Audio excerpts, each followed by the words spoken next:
I took a solo camping trip out into farm country a few years back. It wasn't my first time doing that sort of thing. I grew up in a small town in Kansas, so I knew how to take care of myself outdoors.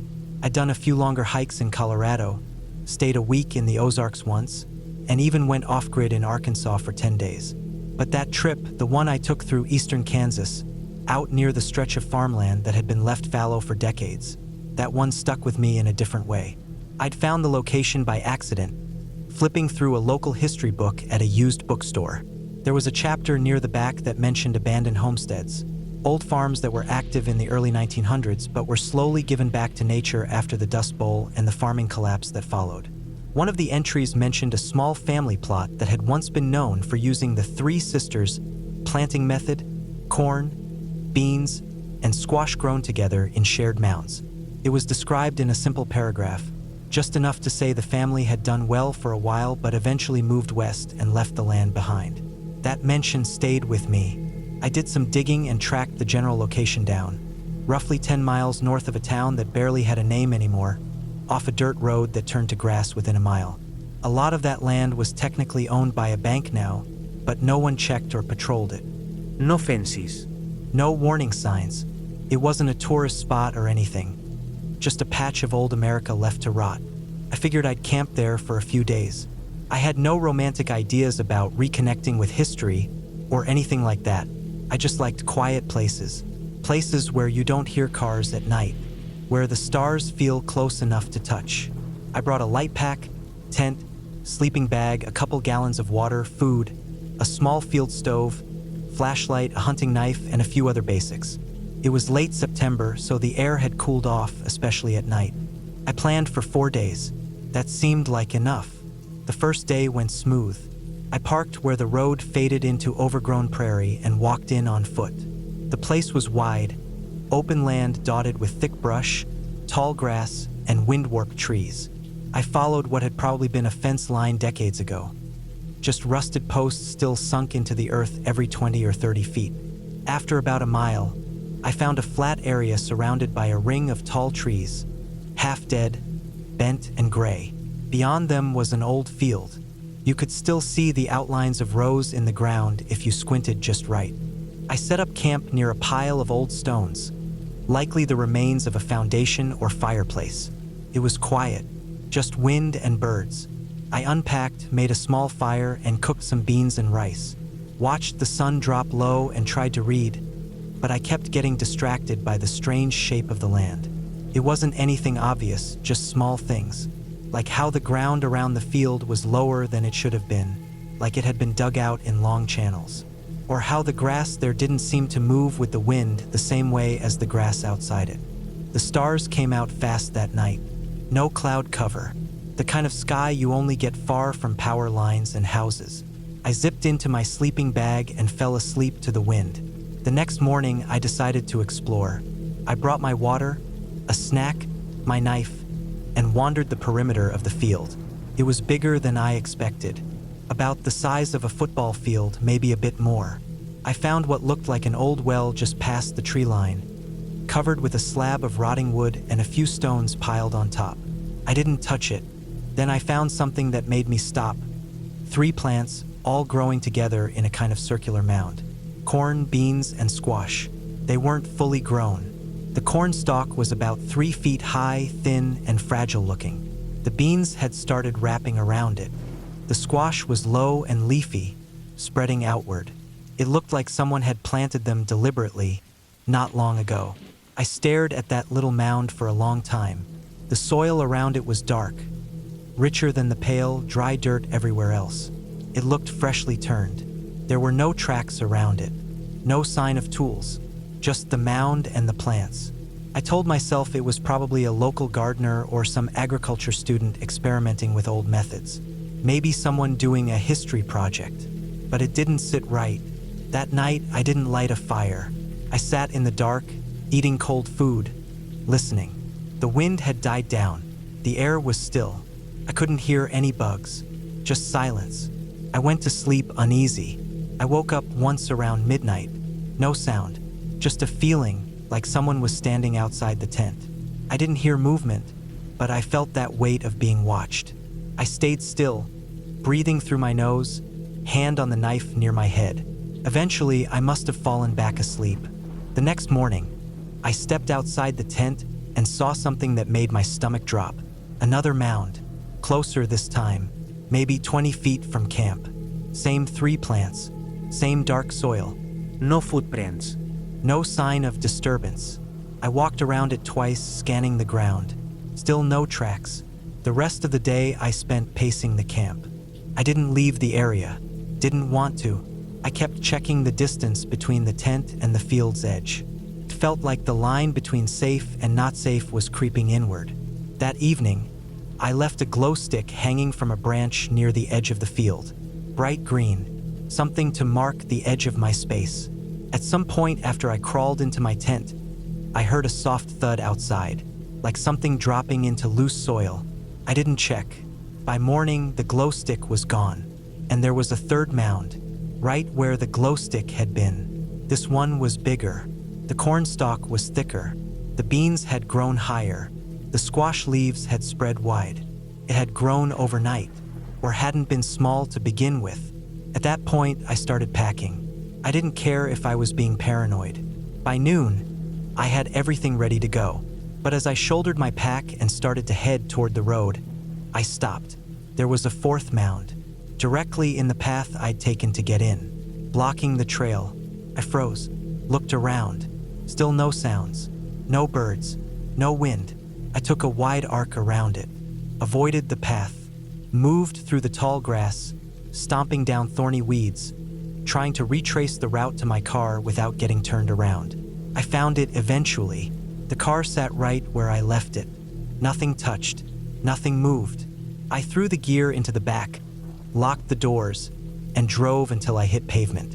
I didn't stop until I got home. Didn't eat, didn't speak to anyone. Over the next few weeks, I tried to make sense of it. Looked up soil conditions, plant growth rates, old agriculture practices. I even called a professor I knew from college who worked in sustainable farming. He told me the Three Sisters method worked because each plant supported the others. Corn gave structure. Beans fixed nitrogen in the soil. Squash spread wide and kept weeds out. It was all about balance. But that wasn't what I saw out there. That wasn't balance. Felt like something else. Like a message, a boundary, a line drawn in plants instead of chalk. I never went back to that spot. But sometimes, once or twice a year, always in fall, I find something strange. A small mound in my backyard garden. 3 plants just starting to grow. Always in the same order. Always in the same dirt, darker than the soil around it. I don't pull them. I let them grow. I don't know who or what keeps planting them, but I think they're reminding me of something. That I stepped into a place I wasn't supposed to, and that the land doesn't forget. I was 29 when I decided to spend a few weeks out on my own, camping on family land that had been in our hands since the 1940s. I wasn't trying to prove anything to myself. I just wanted space. Something quieter than the hum of streetlights and the way everything in town always felt too close, too loud. I grew up on that land, more or less. My dad used to take me there every summer until I was a teenager. After he passed, I let the place sit for years without touching it. The land was rough, part overgrown pasture, part woodland, and a big section that used to be cornfield. It hadn't been plowed or planted in decades, but the outlines were still there if you looked hard enough. Long, shallow trenches from the rows, bits of rusted equipment half buried near the edge. The old well still stood, its wood frame sagging but somehow holding up under the weight of all those years. I remembered a story Dad used to tell when I was a kid, something passed down from his father. We'd be sitting around a fire, probably poking at hot dogs with sticks, and he'd mention the man in the corn. It always started casual, like he wasn't trying to scare me. He'd talk about a hobo stealing ears of corn during hard times. The story would get darker, like how his grandfather had shot at the man with beans packed into shotgun shells, and how the body was never found until the next planting season, when the beans that had fallen from inside him sprouted all across the field, leading to where he'd sunk into the earth. Dad used to say that random bean plants still came up years later, even after the soil had been turned over again and again. As a kid, I never knew whether to believe it. It sounded like a weird, old country tale, half cautionary, half farm legend. But there were things I remembered, like how every time we found a bean plant in the middle of nowhere on that property, Dad never pulled it. He let it grow no matter how out of place it was. I hadn't thought about that story in a long time. Not until I set my tent up about 50 yards from the old cornfield, where the rows had started to flatten and wild grass had taken over most of it. It was the third day of my trip. I'd brought enough supplies to last 10, maybe 12 days. I wasn't trying to live off the land or anything. I just wanted time away. The days were calm. I hiked around, boiled water from a nearby creek, and read from a thick novel I'd been meaning to finish for a year. At night, I'd light a small fire, eat canned food, and listen to the wind move through the trees. That was what I came out for. Those long stretches of silence broken only by birds, frogs, or the occasional coyote far off in the dark. But something about that spot didn't sit right with me the longer I stayed. I couldn't explain it. It wasn't fear, just unease, a pressure in the air. I brushed it off at first, said maybe I just wasn't used to the quiet anymore. Maybe my brain was wired for noise and didn't know what to do without it. On the fourth morning, I went walking along the edge of the old corn rows. The place looked different than I remembered. Some of the saplings that had started growing when I was a kid had turned into full-grown trees now. Thorny vines had wrapped themselves into the places where Dad used to push a plow behind the tractor. I walked with care, boot steps sinking into soft spots in the dirt. That's when I saw the first bean plant. It was small, still young, twisting up from the dirt like it had only broken the surface a few days ago. No others around it, just one. But something about the way it stood, tilted slightly, pointing east, made me stare longer than I should have. I didn't touch it. I remembered the stories too well for that. The next day, I found another, this one a little bigger, about 30 feet from the first, again standing alone. I tried to explain it away. Some old seeds buried deep, suddenly catching light after a recent rain. That land had been left to itself for years. Nature does strange things when you let it. But by the sixth day, I found 5 more, each spaced out like something had dropped them in a line. They traced a gentle curve along the far edge of the old corn rows, leading toward the edge of the trees. I hadn't seen any animal tracks nearby, no sign of rabbits or deer chewing at the leaves, no footprints of any kind. That night, I couldn't sleep. I kept the fire going later than usual, watched the woods like they were going to move on their own. Around midnight, I thought I heard something, not loud, just a soft thud. Then another, like something falling into the dirt. I turned off the lantern and sat in the dark for a while, just listening. No wind, no bugs, just silence. Then one more thud. I didn't sleep at all that night. When the sun came up, I walked out to where I'd heard the sounds. I found fresh soil kicked up in one spot, like someone had dropped a handful of dirt from waist height. And just a few feet away, another young bean plant, still damp, like it had just started to push upward. I checked around for footprints. There weren't any. Not human, not animal. That day, I considered packing up. The unease had turned into something heavier, like the pressure you feel right before a storm, except the sky was clear. But I told myself I was being paranoid. Let my mind run off with some old childhood story. I stayed. Day 8 was the worst. I woke up to the sound of my tent zipper being tugged. Not fully unzipped, just that gentle metal scraping sound, like someone pulling at it and stopping halfway.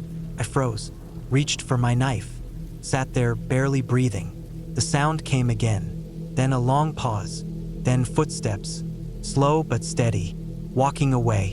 When I stepped outside at first light, there were no prints, just indentations. Marks like someone had dragged their heels in the dirt but left no full footprint. Like pressure had been there, but nothing solid enough to mark. And a new bean plant, only a few feet from the fire ring. This one was taller than the others, nearly up to my knee. Its leaves were dark, slick with dew, and its roots looked freshly disturbed. I spent the rest of that day circling the area, checking for signs of other people. Anything, but I didn't find trash. No broken branches, No sounds of movement deeper in the woods. Nothing. Just silence. And that night, I didn't light a fire. I sat in the dark, knife in my hand, listening. Just after midnight, I heard the beans again. That soft thunk. Then another, closer, like someone walking but only dropping their feet every 10 steps. I stayed inside the tent, gripped the knife so hard my knuckles hurt. Then I heard breathing. Not deep, not fast, just low and constant, right outside the tent. I didn't move, didn't even shift my weight. Then silence. When the sun rose, I stepped out slowly, expecting to see someone or something, but there was nothing. Only the line of bean plants, now curved toward the edge of the field, ending in a dense patch of overgrowth near where the old field met the tree line. I followed the curve, walked along each plant, each one bigger than the last. The dirt between them turned soft underfoot, like it had been stirred. The last plant stood beside what looked like a shallow depression. The grass didn't grow right there. The soil dipped unnaturally. I crouched down, moved some of the loose dirt aside. That's when I saw it. A shape, not sharp, not detailed, just the curve of something organic buried deep. A patch of what looked like faded fabric. Then something else, metal. A snap button, and beside it a rubber sole, torn at the edge. I didn't dig any deeper. I stood, heart racing, every hair on my body standing upright. I marked the spot mentally, turned, and walked back to camp. I packed everything fast, didn't eat, didn't check my gear twice like I normally did. I hiked out without looking back once, got in my truck, drove until I hit pavement, then kept driving until I reached home. I never reported it. I don't know why. Maybe part of me felt it wasn't mine to explain. Maybe I was afraid they wouldn't find anything. Or worse, that they would. Now, years later, I still think about that trip. I think about the bean plants, how they seem to move like a slow trail marker. I think about the old family story, the one my father heard from his father. I think about how strange it is for something so small, something as simple as a seed, to mark a path like that. I haven't camped since, and if I ever see a lone bean plant growing in a place it shouldn't, I don't touch it. I don't step near it. I let it grow, just like my father did. I never knew much about my mother's side of the family. She'd talk about her father sometimes, but it was always in fragments, short stories, odd habits he had, things he used to say. She didn't talk about her childhood much. Not in the way most people do, anyway. It was like the past was a set of photographs burned at the edges. Part of it there, part of it gone. One thing I remember her saying, though, stuck with me. When I was a teenager, I asked where she'd heard one of her creepy little stories, the kind that felt more like a warning than a ghost tale, and she just shrugged and said, "No clue, my dad told me. That's as far as it goes back. I'm afraid." Then she changed the subject like she always did. That line stuck with me over the years. I think about it randomly, especially when I was alone. Maybe it was the way she said it, like she didn't want to dig any deeper. Years later, after I finished school and had gotten used to a boring office job that sucked up all my time, I found myself wanting to get away from everything. I'd done some camping in college, but nothing serious. Mostly car camping with friends, loud music, too much beer, and barely enough actual wilderness. But after a string of exhausting weeks at work, I wanted something real, alone, far from cell towers, traffic, or any hint of concrete. I picked a place about 4 hours northeast of where I lived, a patch of forest land near the state border where there were no official campgrounds. I found it online through an old forum post. A guy had written about an old fire road, barely used anymore, that cut deep through a pine forest and ended near a forgotten creek. He said you could drive up a bit of it, but after a certain point, you had to hike in on foot. It sounded perfect. I packed light, just the essentials. One-man tent, sleeping bag, water filter, food, a small hatchet, flashlight, basic medical kit. I brought a book, a notebook, and an old hand crank radio just in case. I didn't plan on needing anything else. The drive up was long and empty. Once I turned off the main highway, the road got narrower, gravel crunching under the tires as trees closed in on either side. I found the fire road easy enough. It looked like no one had been down it in years. Moss crept over the edges, and low branches scraped at the windows. I parked my car where the ruts got too deep to risk and started walking. The air out there was thick with pine, and the sky was open and pale blue. No buildings. No wires. Just the constant rustling of trees and the occasional bird call. After about 3 miles of hiking, I found a small clearing just off the trail. A flat patch of ground near a shallow ridge, soft dirt, enough deadwood nearby to build a fire, and just out of sight of the trail itself. It was exactly what I wanted. I set up camp and spent the evening gathering wood, filtering water, and eating from a small tin of beans over the flame. I didn't have any signal, which I expected, and I welcomed it. No work emails, no messages, just quiet. That first night was uneventful. The stars came out in force, and the air dropped just enough to make the sleeping bag feel comforting. I fell asleep to the sound of crickets and wind moving through the high branches. The next day, I hiked a few miles further east, without my gear, just to get a feel for the land. There wasn't much out there. Just forest, thick and knotted in places, with old trees that had probably been standing since long before I was born. I did find something odd, though. A stack of stones, 5 of them, balanced on top of one another near a low tree stump. The way they were arranged didn't look natural. Someone had done it, and they hadn't used small rocks either. These were bigger, rounder, the kind of rocks you'd have to carry with both hands. I stood and stared at it for a while. I didn't touch them. Something about it felt like it didn't want to be disturbed. I just made a mental note of the spot and kept walking. By late afternoon, I was back at my camp. I didn't think much more of the stones. But that night, something felt different. Around midnight, I woke up suddenly, not because of a sound, but because of the lack of it. The crickets had stopped. The wind had died. There was nothing but complete stillness. I sat up, still inside my sleeping bag, and listened. Felt like something was out there, not moving, just watching. I didn't hear anything. I didn't see anything, but I felt it. I stayed like that for almost an hour. I don't know why I didn't just go back to sleep or get out of the tent. I just waited. Eventually, the sounds came back. A single chirp, then more. The wind returned. I eased back down and closed my eyes. The next morning, I found something strange about 30 feet from my tent. A shoe print, not mine. It was too big. I was wearing hiking boots with a thick tread, and this print was smooth-soled, white, deep, fresh. I followed the direction it pointed, but the ground was dry in most places, and I couldn't find any more. Still, it unsettled me. No one was supposed to be out here. No trail markers, no signs, just me. I told myself it was old, maybe distorted by the rain, or left by a hunter months ago, and the soft dirt had preserved it longer than expected. I tried to move on. That day I stayed closer to camp, but I couldn't relax. I kept glancing into the trees. Every snapped twig put me on edge. I ended up cutting the day short and sat by the fire until dark, sharpening the blade of my knife out of pure nervous energy. That night was worse. I woke up again around the same time. The air was cold. Still, I listened, heard nothing, then something faint, a soft scrape, then another. I sat up and held my breath. The sound came again, like something dragging slowly through the dirt. Not fast, not purposeful, just moving. I unzipped the tent just an inch and peeked out. There was nothing there. I waited, stared. My eyes adjusted.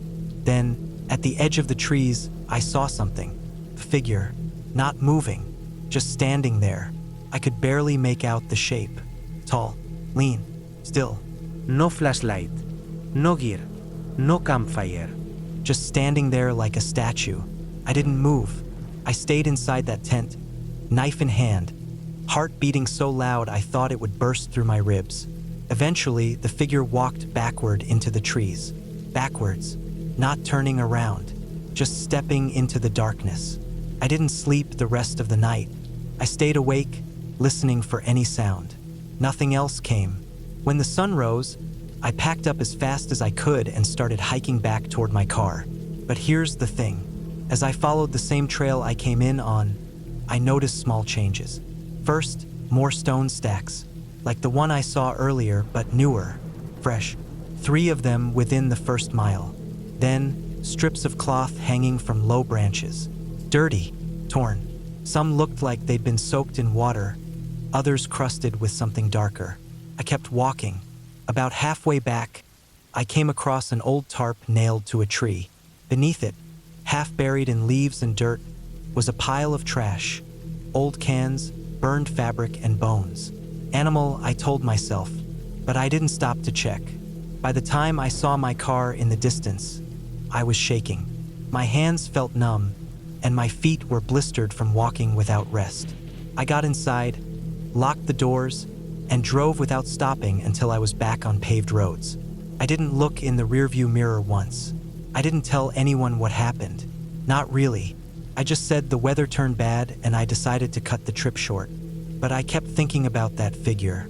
The quiet footsteps, the backward movement, the shoe print near my tent, and that odd old story my mother once told, some half-remembered tale her father told her.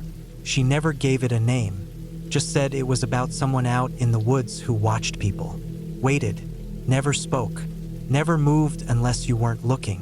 I don't know where it came from or who started telling it. She didn't either. It was just something passed down like a warning no one really wanted to explain. Maybe it wasn't just a story. All I know is I won't go back out there. Not ever. Not alone. And when I lie awake some nights, I still see that shape standing at the edge of the trees. Still, watching, waiting, and I wonder how long it stood there before I noticed it, or how long it followed me before I ever saw a print in the dirt. I was always the kind of person who preferred the quiet of the woods over the buzz of a city. I grew up around trees, long trails, and the smell of pine needles, and I guess that never left me. So when I got some time off work, I packed up my camping gear, tossed it in the back of my old SUV, and drove 6 hours north to a quiet spot near the old Sutter Creek woods. I'd camped there before a couple of times, but not deep in. This time, I wanted to really go off-grid. No campsites. No bathrooms. No other hikers. Just me, the woods, and as little contact with the world as possible. I didn't tell many people where I was going. Just left a message with a coworker who probably wouldn't even check it. Dumb in hindsight, but I wanted to be alone more than I wanted to be careful. The spot I picked was several miles past the last marked trail. The terrain there was rocky in places but manageable.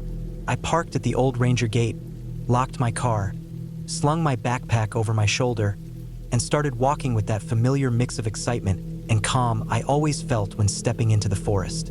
The first day went smooth.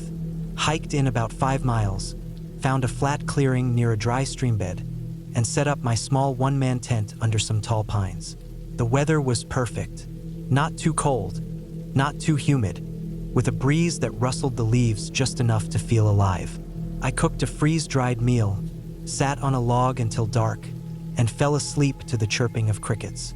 The next morning, I decided to explore further.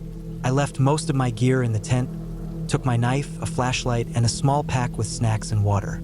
I followed the stream bed west, thinking it might connect with an old logging trail I remembered from years ago. About 2 miles in, the ground started to change. It got softer underfoot, the grass thicker. The trees were older here, wider at the base, some dead ones fallen across the trail like bones. There was something strange about that part of the forest. Not eerie exactly, but still, something different. It was almost too quiet. I kept walking anyway. That's when I found something I didn't expect. An old, rusted-out cart, the kind used in mines. It sat crooked in a shallow ditch, half covered by moss and dirt, with some of the metal twisted and broken. It looked like it had been there for decades. I stopped and stared at it, thinking maybe I'd stumbled on a forgotten mine entrance or an abandoned site from when the area had some gold panning history. A few feet away, I saw something even stranger. Half buried in the dirt, sticking out like a bone, was a metallic shape. I knelt down and brushed away the soil with my fingers. It was an arm, not a human arm. Prosthetic, metal, heavy, shaped like a forearm with a curled fist. The color was dark, but where I wiped some dirt off, I could see the dull yellow glint of gold. Gold, first, I thought it was brass or some alloy, but the weight of it told me otherwise.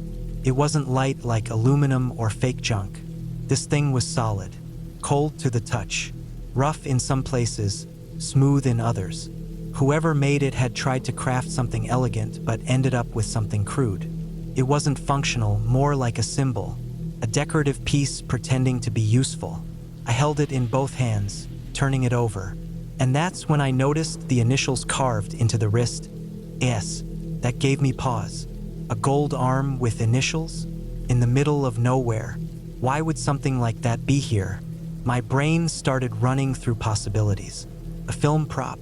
A discarded heirloom? Some bizarre art project? But none of that made sense out here. I looked around more and found pieces of what might have been a leather strap and a few small bones nearby. I didn't stick around too long after that. The whole place felt off. I put the arm in my pack. I don't know why. Maybe part greed, part curiosity, and started heading back to camp. The woods felt different on the way back. Like the trees had closed in a little more. Like the sun had dipped behind the hills quicker than it should have. I felt eyes on me. I kept checking behind, but there was nothing. I kept walking, a little faster each minute, my hand gripping the knife in my pocket.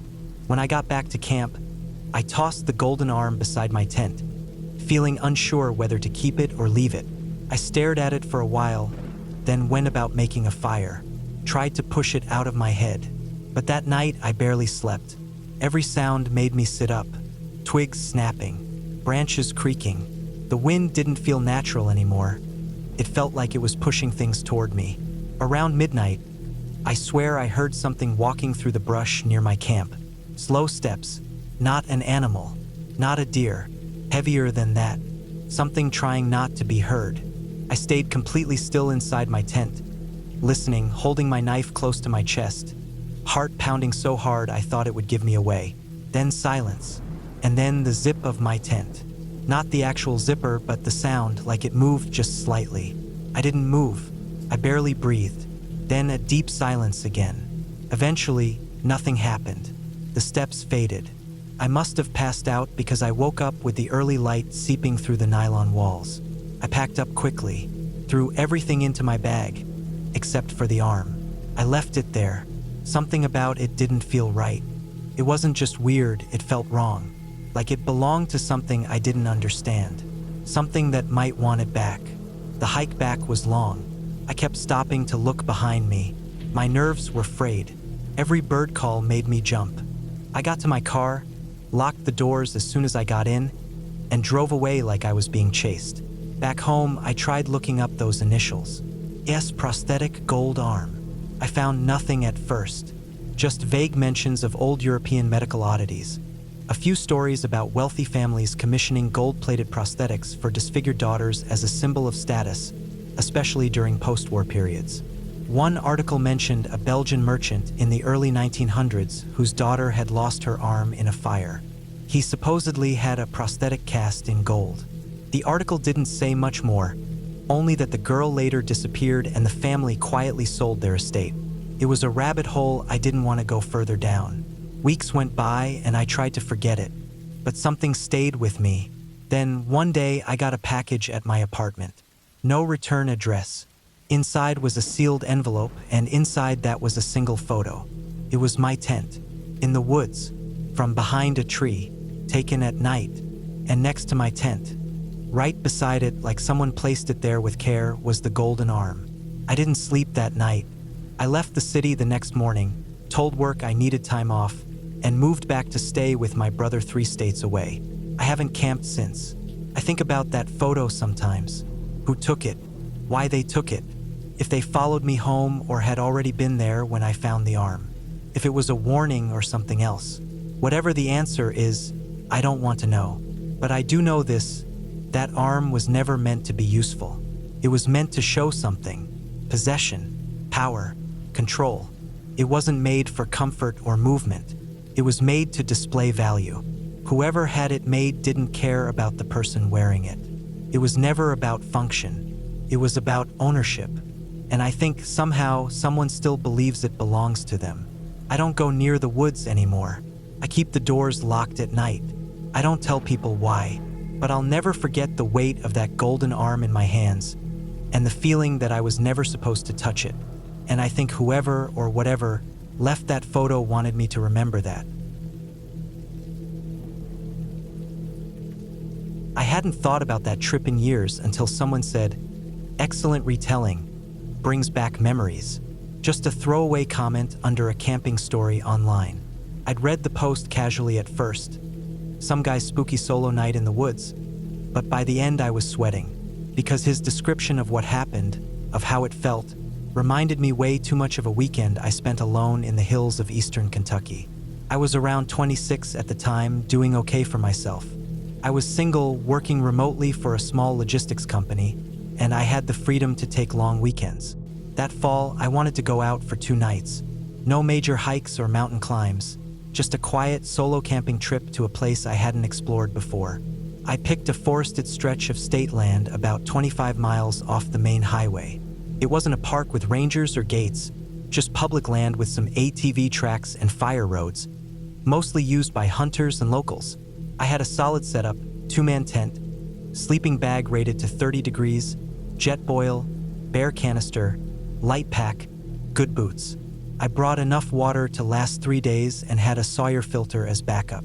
My food was simple, instant rice, tuna packets, protein bars. Nothing that needed serious cooking. I like to keep things clean and quiet. I left early Friday morning, drove for 3 hours, and parked in a wide gravel pull-off about half a mile past a rusted-out cattle gate. No other vehicles around. The spot wasn't marked on any official trail maps, but I'd seen it mentioned on a couple hiking forums as being secluded but passable. I locked my car, shouldered my gear, and started walking down a faint trail that wound into the trees. The land was mostly ridges and hollows. Big rolling hills covered in oak, poplar, and hickory, with a thick carpet of fallen leaves. It was late October. The air was cool, dry, and the woods were dead quiet. Every step I took sent a soft crunch through the trees. I walked about 3 miles in, passing a dry creek bed and a long, narrow gully that looked like it only carried water in the spring. Eventually, I found a spot that felt right. Flat, not too exposed, with a thick ring of brush on 3 sides and a small rise behind it that would cut the wind. I could still hear birds, and I didn't see any signs of trash or old campsites nearby. It looked untouched. I pitched the tent, rolled out my bag, and set my small cook area a good 20 feet away. I collected dry sticks, snapped a few logs for a small fire, and boiled water for rice and tea as the sun dropped behind the ridge. The first night was peaceful. The wind picked up a bit around midnight, and I could hear dry branches creaking high above, but that was normal. I didn't have cell service, so I read from a paperback, listened to the wind, and drifted off. I woke early Saturday, made oatmeal, and hiked east along a ridge for most of the morning. I was trying to find a high point to get a sense of the area, maybe even spot the gravel road where I'd parked. The woods were dense, though, and the land was more uneven than I'd expected. The ridges weren't sharp, they were long and rounded, and the hollows were deep and tight, making it easy to get turned around. I relied on a compass and a cheap handheld GPS, but even then I double-checked myself constantly. I was careful. Around midday, I reached a high point that overlooked a narrow cut in the hills. I sat down, had a snack, and scanned the tree line. There was no sound, no wind, No birds. I didn't think much of it at first. It happens, but that stillness dragged on and on. I started feeling watched, like the trees around me were hiding something just out of view. I know how stupid that sounds, but it felt real in the moment. I forced myself to drink water, eat another bar, and mark the trail on my GPS before heading back. I got back to camp around 3:30. Everything looked normal. Nothing touched, nothing moved, but something felt changed, like the woods were holding their breath. I tried to shake it off, told myself I'd just gotten a little turned around and spooked myself. That happens to solo campers. The mind plays tricks, but I started noticing small things. Leaves around the edge of my tent that looked shifted. A stick placed perfectly across my canister like someone laid it there deliberately. No footprints, but the forest floor was covered in dry leaves, so that wasn't surprising. Still, it stuck in my head. That night, I didn't build a fire. I ate cold food and sat quietly in my tent, just listening. I could hear the wind pick up around sunset, and for a while, it drowned out the tension I'd felt creeping in. But around 9 o'clock, something changed again. I started hearing movement, not constant, not rushed, just faint, deliberate steps in the dry leaves, always at the edge of hearing. Too light to be a deer, too slow to be a raccoon. One step, then nothing, then another, always stopping just long enough to make me think I imagined it. I didn't unzip the tent. I just laid there, listening, knife in my hand, body tense. At some point, the sound stopped. I must have fallen asleep eventually, but it wasn't deep. Every snap or crunch outside had me wide awake again. When I got up Sunday morning, the air was colder, the sky was cloudy, and the wind was gone. Dead calm again. I stepped out of the tent, checked the perimeter. Nothing moved. No animals, no birds. But 20 feet from the fire pit, I found a pile of small stones. 6 of them stacked carefully, balanced, not crumbling. Someone had placed them like that. It wasn't there the night before. I knew that. I don't scare easy, but that did it. I paket fast. Didn't even cook. I just crammed my gear into the pack, stuffed the tent without folding it, and took off. I didn't even try to backtrack my hike. I just followed the GPS west, straight toward the road. The walk out was long.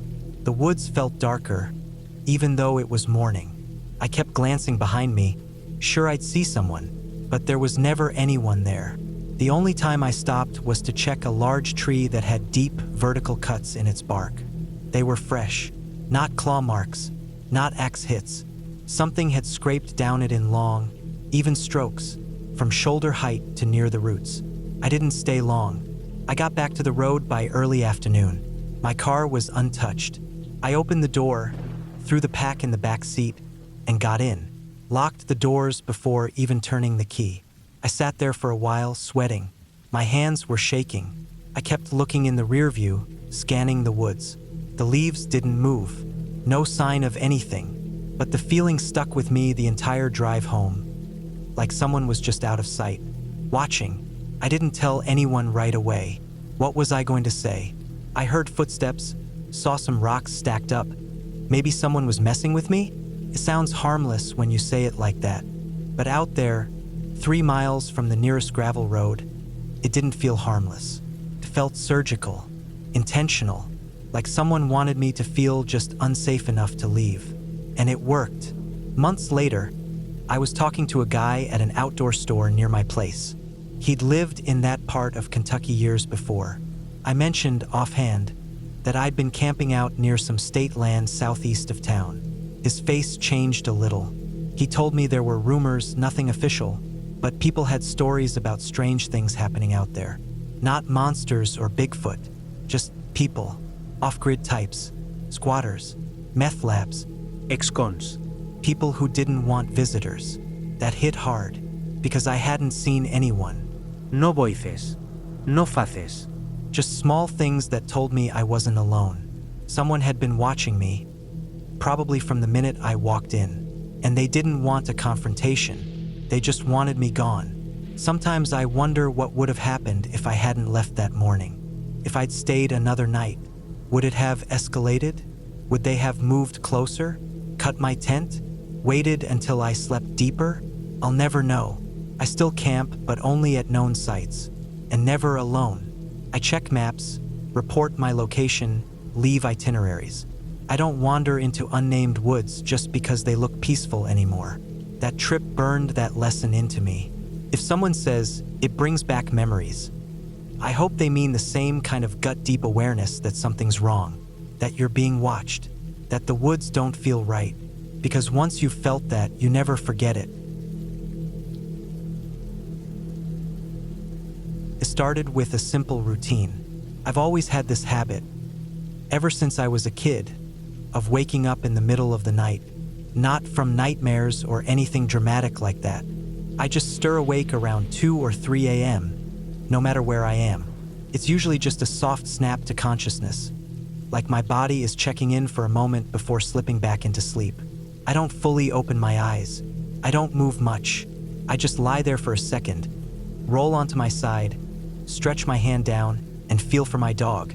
If I feel his nose, or he licks my fingers like he always does, I go right back to sleep. Just like that. It's something I've done for years. He's always been there, always warm, always licking my hand gently when I reach for him in the dark. I never thought much of it. It made me feel safe. It grounded me. His name was Benny. I'm writing this now because I need to get it out. I can't carry it anymore. I haven't slept since that night. Not really. Not well. I lay in bed with the lights on, not because I'm afraid of the dark, but because I'm afraid of what I can't hear, what I can't see, what I don't know is standing just out of reach. But let me go back. Let me tell this straight. It was early fall when I went on that camping trip, just after the summer crowds had cleared out and before the cold weather fully set in. I needed the break. My job had been draining. My apartment was suffocating, and everything felt heavy and off. I was burned out from people, from traffic, from messages on my phone.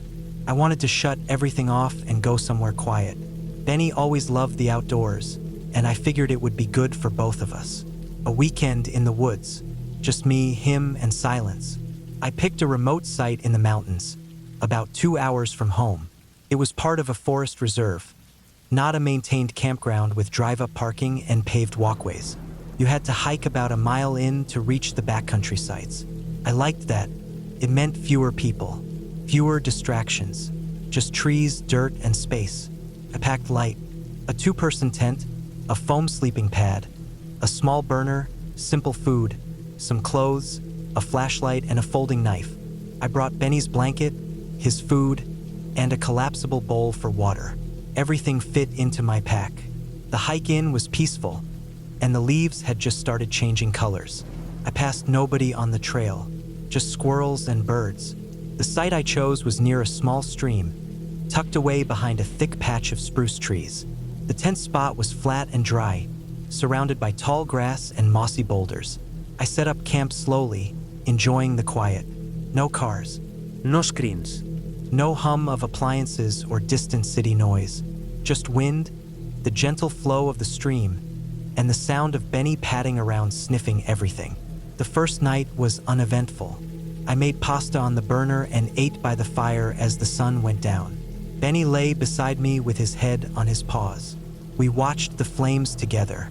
When it got cold, we climbed into the tent.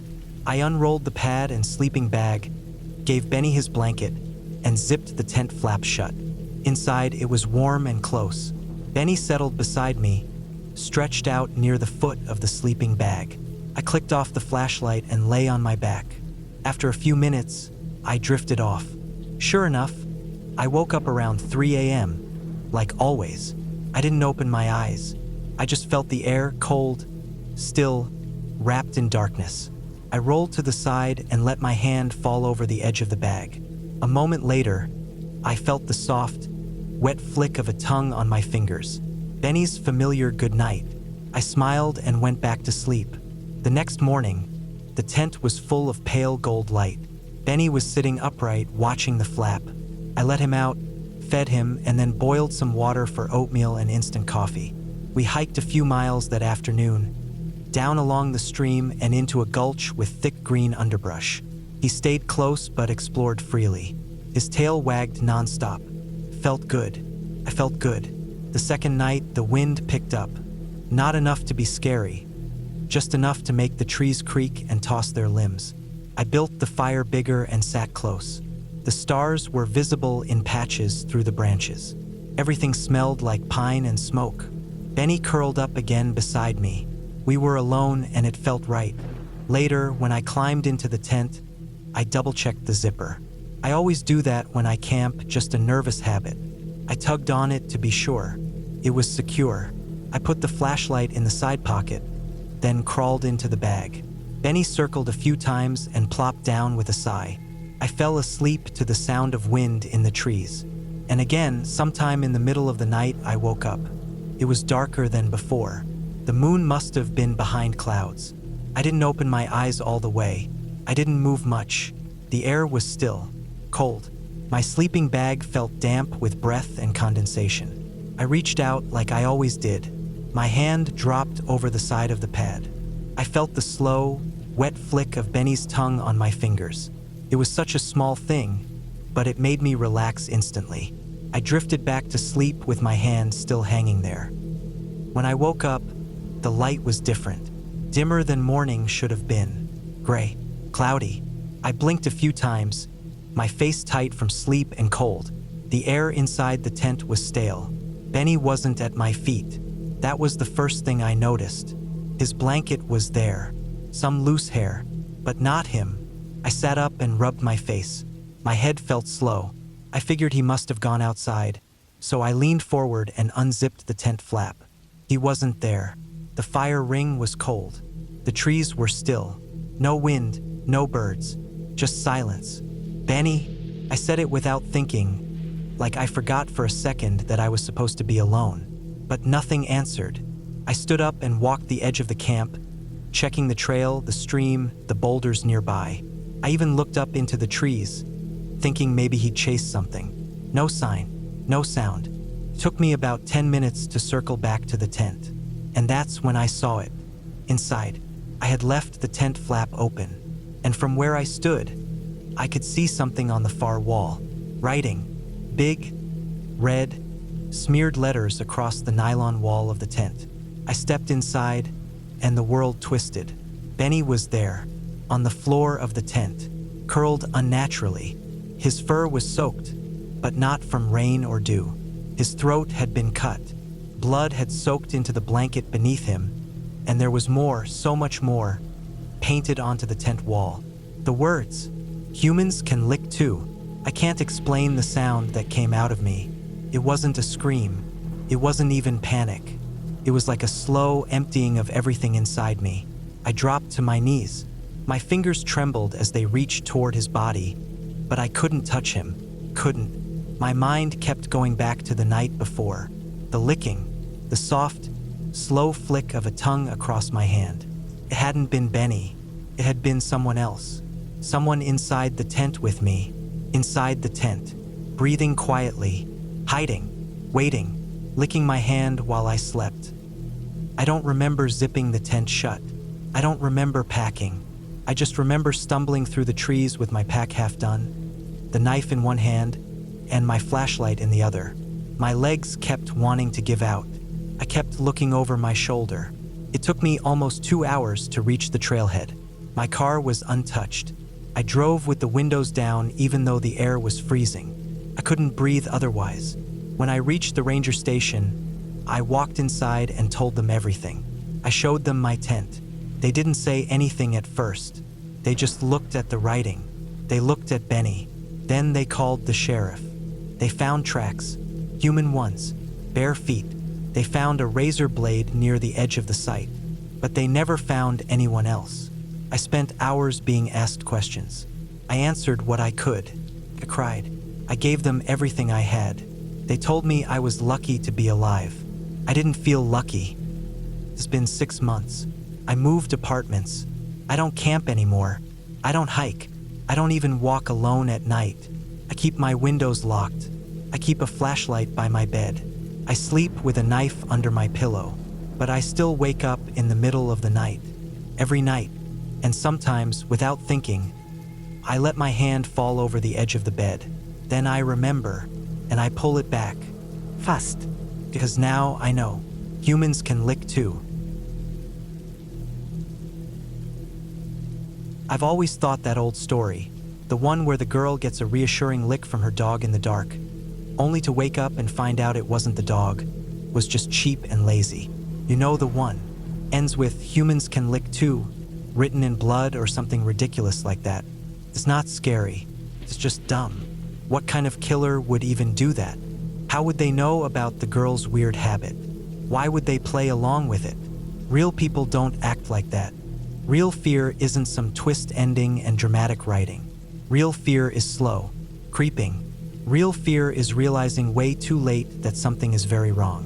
I used to think I understood what fear was, but that changed a couple of years ago, during a solo camping trip that I still can't talk about without my chest tightening up.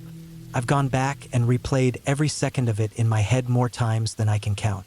I've tried to figure out how it got that far, but I only ever come back to the same realization. Something had been watching me for longer than I'd known, and I don't think it was random. It was early spring when I went out. Still cold at night, but the air had started warming up in the afternoons. I had a 3-day weekend, and I needed space. Just room to breathe, no people, no phones. I picked a remote area in a national forest about 5 hours from my apartment. I'd hiked out there once before, about a year earlier, and had marked a small, flat clearing near a creek on my GPS. No cell service, no roads for miles, no other marked campsites. It was quiet, almost too quiet. I packed light but smart. My tent, a good sleeping bag, 2 knives, headlamp, water purifier, MREs, snacks, and my notebook. I also brought a small steel hatchet and a compact camp stove. No dog this time. I'd had one when I was younger, but she passed away, and I hadn't gotten another yet. Camping alone with a dog feels different. Safer somehow, but I thought I'd be fine. The hike in was peaceful.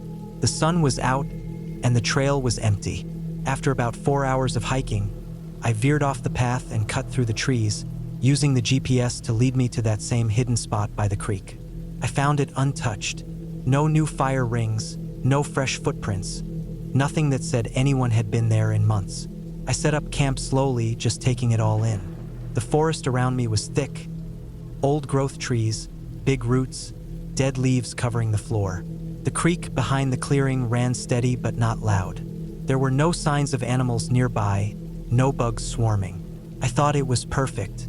I built a small fire as the sun started to drop behind the trees and made some food. Dried rice and vegetables from a pouch, boiled over the camp stove. It didn't taste great, but it filled me up.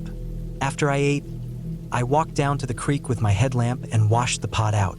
I remember how quiet it was down there, like the whole forest was holding its breath. That was the first time I felt it. That itch at the back of my neck like someone was watching. But I brushed it off. I always get like that when I'm alone in the woods. It's normal. Back at camp, I sat by the fire and scribbled some things in my notebook. Mostly random thoughts, to-do lists, dumb observations. After a while, the cold started creeping in, and I packed up everything, zipped myself into the tent, and got into the sleeping bag. I left the fly unzipped so I could see the trees and the stars through the mesh. I lay there for a long time, not tired enough to sleep, just listening.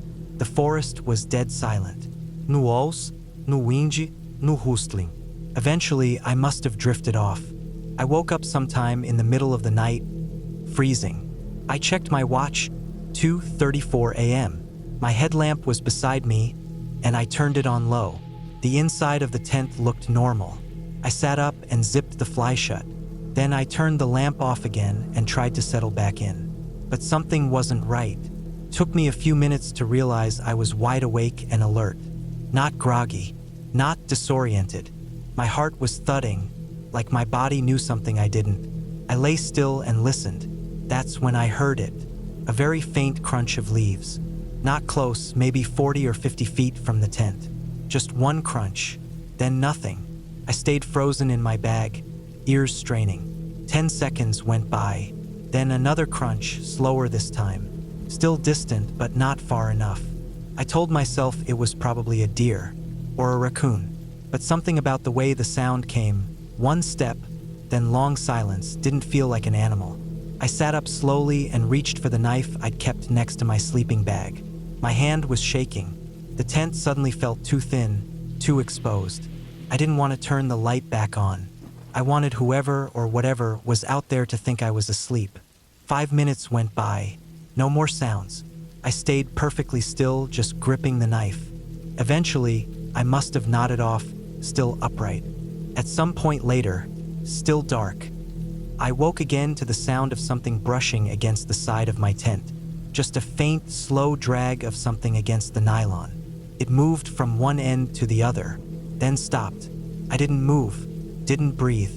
I sat there in absolute silence, holding the knife so tight my hand started cramping. I don't know how long I waited, but the next thing I knew, the sun was up. I opened the tent slowly, half expecting to find slashes or signs someone had been outside, but there was nothing. No marks. No footprints.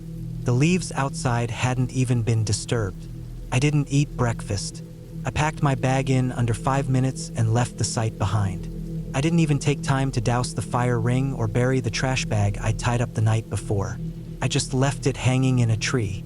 I hiked faster than I ever had in my life. I didn't stop to drink or rest. Every noise behind me made my skin crawl. I kept thinking I was hearing something trailing me. I only looked back once. Nothing there. But I didn't feel alone. When I finally reached the parking area, my car was the only one there, just like before. No signs anyone had followed. I got in and drove straight home without stopping. When I got back, I unloaded everything but left the backpack and tent in the trunk.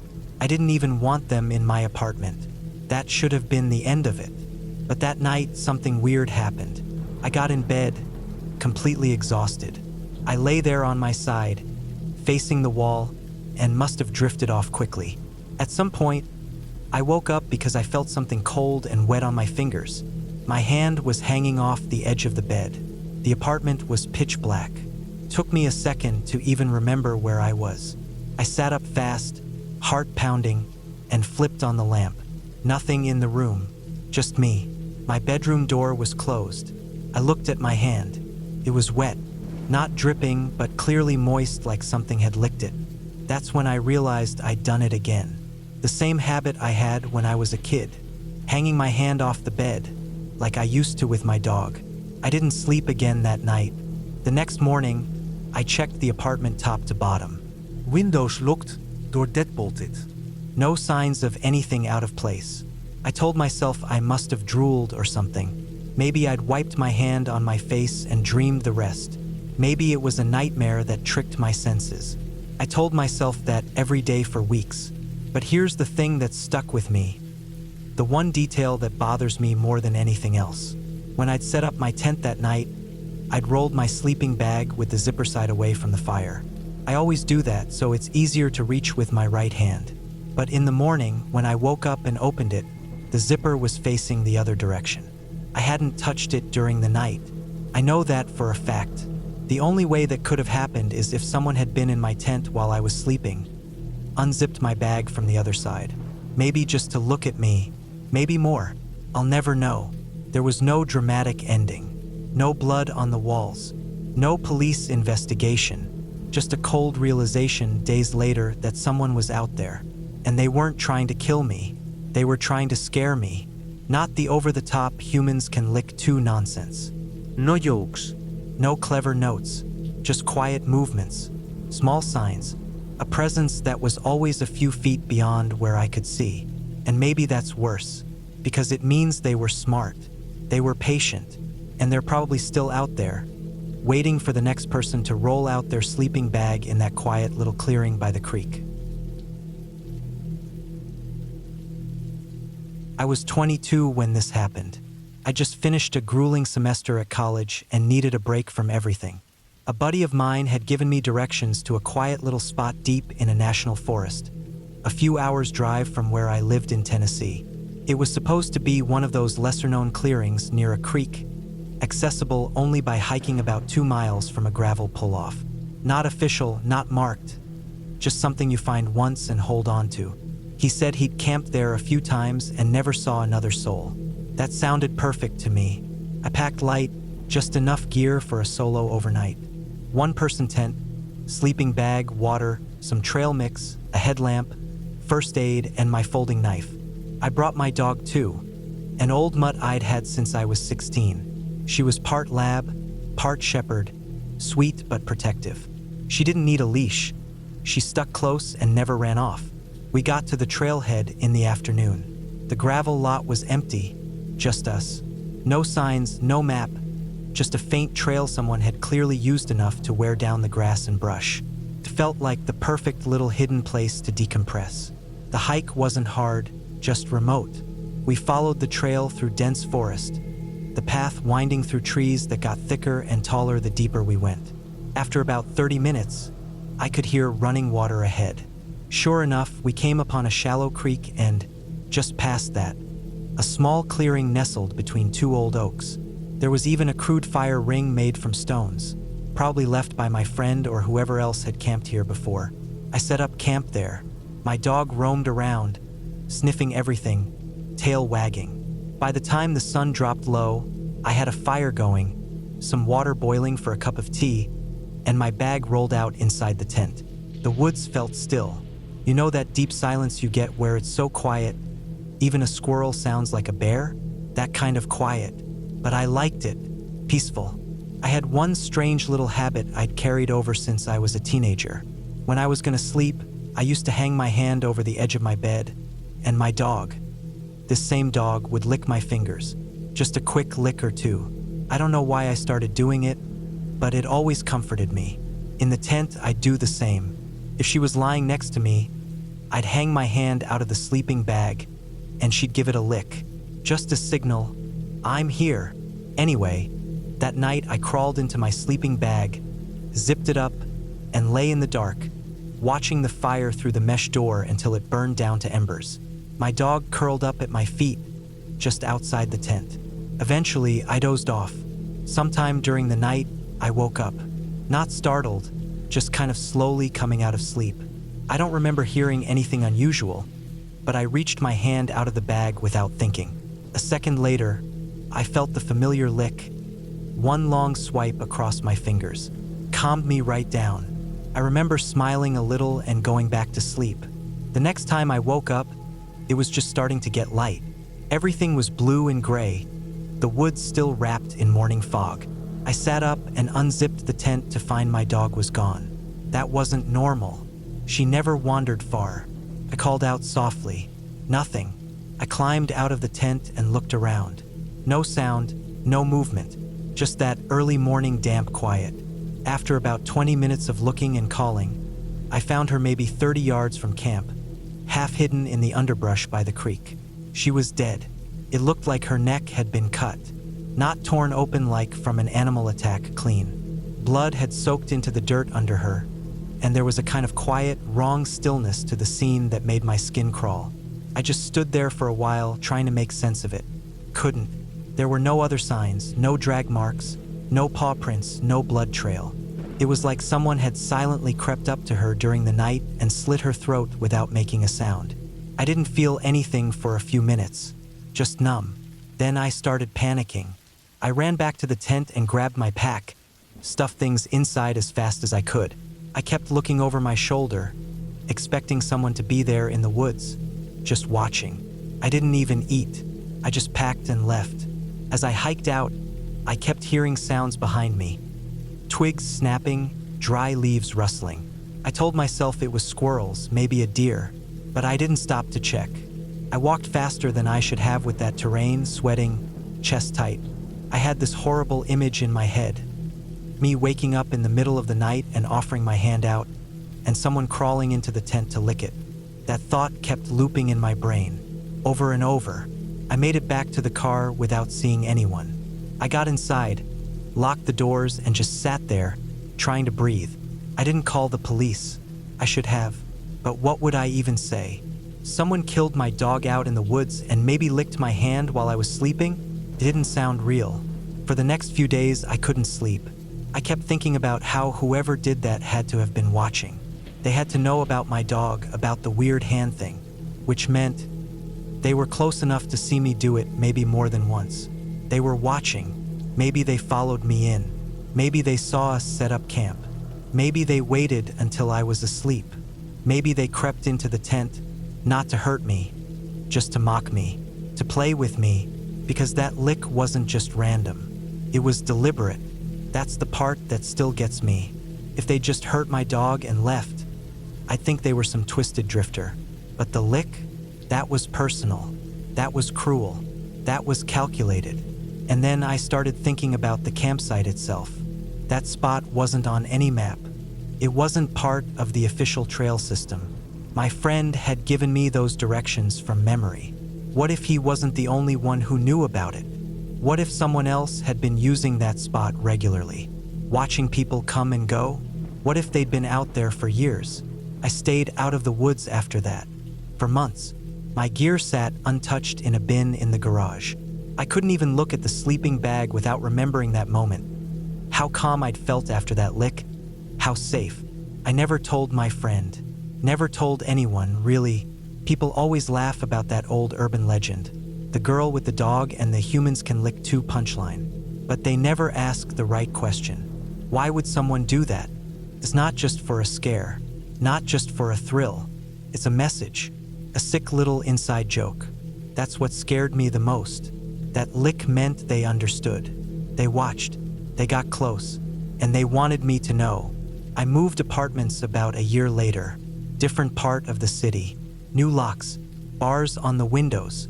I still don't sleep with my hand outside the bed. Not anymore.